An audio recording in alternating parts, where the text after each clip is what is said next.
अजित पवारांच्या ताफ्यासमोर काँग्रेस कार्यकर्त्यांनी आंदोलनाचा प्रयत्न केला। परभणीत अजित पवारांच्या गाडीचा ताफा अडवण्याचा प्रयत्न झाला।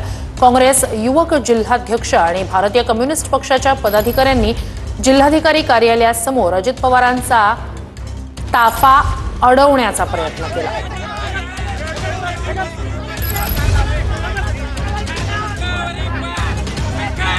अधिक या सगळ्या संदर्भात जाणून घेऊया आपले प्रतिनिधी नजीर खान यांच्याकडनं। नजीर, आत्ताचे नेमके अपडेट्स काय, आत्ताची परिस्थिती काय?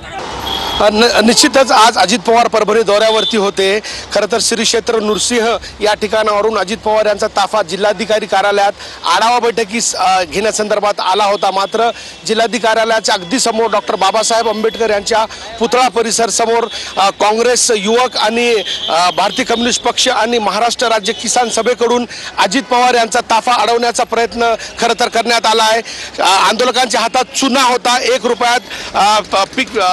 रुपया पीक विमा योजनेमुळे शेतकऱ्यांनी चुना लावल्याचं जो विधान आहे, खरं तर त्या विधानावरती हे आंदोलक संतप्त झाले होते आणि त्यांच्या ताफा अडवून त्यांनी चुना टाकण्याचा प्रयत्न करण्यात आला। मात्र वेळीच पोलिसांनी आंदोलकांना ताब्यात घेतले आणि एकूणच आता अजित पवार आता जिल्हाधिकारी कार्यालयामध्ये या ठिकाणी आढावा बैठकीसाठी दाखल झालेले आहेत। आंदोलकांना पोलिसांनी ताब्यात घेतलेलं आहे। नक्कीच धन्यवाद नजीर, तुम्ही दिलेल्या संपूर्ण माहितीसाठी। अपडेट्स घेत राहू।